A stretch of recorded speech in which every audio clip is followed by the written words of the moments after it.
Okay, so what's the difference between this driveway and this driveway? Well, for one, this driveway has been painted or stained prior to us starting work. The other driveway has not, just like that other driveway has not. No stain. When you leave the driveway untreated, it gets subject to a very different recommendation and way to fix it. How do I explain that a little better? So the way we would treat this driveway or this driveway is very different than the way we would treat this driveway. Several factors. Number one, this driveway may or may not have been done properly. Can't tell you that until we get knee deep in it and start working on it, okay? But in order to restain this driveway, we have to peel up or take off or remove or extract, if we like to say it, a lot of what's already on there. If we're doing a different kind of top coat that can go over other stuff, we at least have to remove loose chips, loose paint, stuff that you wouldn't think is loose, it's loose. When we apply our epoxy on it, what you're going to end up noticing is that if you roll it on, you're going to roll off some of the stuff that's on there. It's going to adhere to the roller. It's weird, and it's difficult to explain. I'd have to show you. So we want to remove whatever we can off of. We want to treat it. We want to reseal the concrete if we can get enough of it off. If not, then we're putting a decent primer on it, and then we're putting we call it what's called a medium grade stain, and then a top coat. We typically like to do 3 to 4 coats or minimum. I don't care what painter you talk to, they can tell you they put on 3 to 4 coats all day long. Most professional painters will only do 1 coat, whether it's painting a house or doing a driveway, and that's unfortunate. So the way we do this driveway is different than the way we do this driveway, right? So pressure washing this driveway is actually fairly simple, right? Pressure washing this driveway or that driveway is different. It's got caked in oil. It's got the way we would do a driveway that has never been painted or sealed. It uses a different kind of technique to pressure wash it. We have to scrub it. We have to use a heavy duty chemical treatment that's also biodegradable, so that we can get inside the pores. And I'm going to show you so you can take a closer look. So we can get inside the pores of the actual cement. So what happens is, if you look at this, you can see the stone coming through. You can see a little bit of patchwork, but you can also see what's called pitting. You can see pitting here.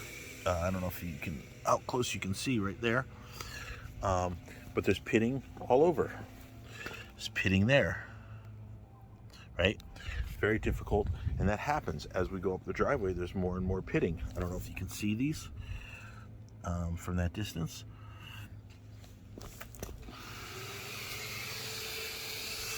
But there's pitting all over. And this is stuff that we have to fill in with a good concrete filler. Okay, so keep in mind that our pressure washing, our chemical treatment, our scrubbing to try to remove the oil, to try to move some of this here, we're going to unfortunately cause damage and peel away at the driveway, which is not a good thing, but we have to do it in order to get the concrete to be in a place to where it's opened up, we call it, and the pores are open, so we can, the concrete sealer that we use can really get in there deep and soak in, okay? Another issue I see with both homeowners, and these are just some more holes, if you will, we call it pitting. And the way pitting works, just so everybody knows, it's not a hole that goes straight down. It's actually pieces of this really need to be taken out, because it pits this way and this way and this way and this way, as well as just straight down. So we can't really clean in there.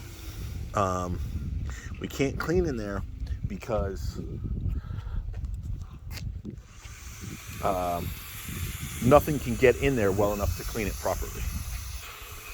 So basically, just so you guys know how it works, is that our concrete sealer, we'd have to get in there, let it sit. A lot of painters, a lot of homeowners think, oh, it can be done in one day. It's a real quick process. A lot of painters who are not good and not as professional as I'd like them to be at driveway sealing will try to bang it out in one day. The container might say, hey, let's let it set for a minimum of 12 hours, and they take it as a green light to, oh, it's cured in 24 hours. Florida weather conditions are very different.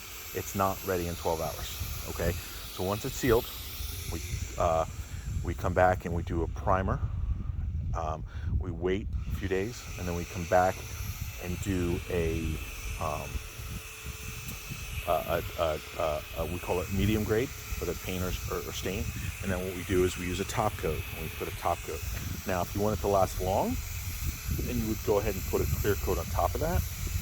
We're not going to do that with most of our jobs, and I say that because unless the customer, it's obviously a cost extra, but it's difficult to remove, and you can't really paint or stain over it properly once you put that clear coat on there. Where that clear coat comes in is, hey, I want it to last 25 years. Not that I recommend anything's going to last 25 years unless it's a house. Driveway gets more beaten on, gets more wear and tear. I wouldn't warranty it for 25 years. But if you do want it to last, I'm throwing that number out there. If I did it right and you took care of your driveway right, could it last 25 years? Absolutely. Have I seen work that's lasts 25 years? I've seen it last longer than that. With that being said, what a clear coat is good for is making it last longer, especially with wear and tear. Tired people sometimes accidentally peel out. But what it's also good for is if you're doing a decorative design on top. So let's say we do a solid color paint and you want to do a decorative design. This is where this would protect that. Let's say you're putting, when I say a decorative design, it could be sparkles. You want a 3D effect. I love doing LED lighting. There's really cool things you can do. That's where the protective coating would come in. So just keep that in mind. It's not something I recommend because you may have to change a part, want to change color, may want to change whatever, may want to fix an issue. But I don't always recommend it, but sometimes I do, depending on a case-by-case scenario and depending on what you're looking for. We always try to get the edges, so we try to use an edger and really get up on the edges. You'll see us do that later. And of course, we also come in and do weeding. So we like to weed and we like to spray for day after day after day before we even start the job. Right now, we're just pressuring the concrete. We're not actually starting this for probably a good 3 weeks, but I'm just giving everybody an example of what to look for. I'm a big fan of Sherwin-Williams products. Sherwin-Williams owns most of the companies. Top Coat, they own Behr, they own Valspar. I'm not a Valspar fan unless they change their ingredients. Some people are. I'm a big Behr fan, or more, I'm a big Sherwin-Williams fan. Use the right product, do it the right way. Do not use house paint or anything like that when doing your driveway. It won't last a day. All right. I wish everybody well. God bless you. My name is Jerome Robinson, Florida's #1 painter for inside, outside, driveway, and more. God bless you and be well. SelectChoiceGroup.com.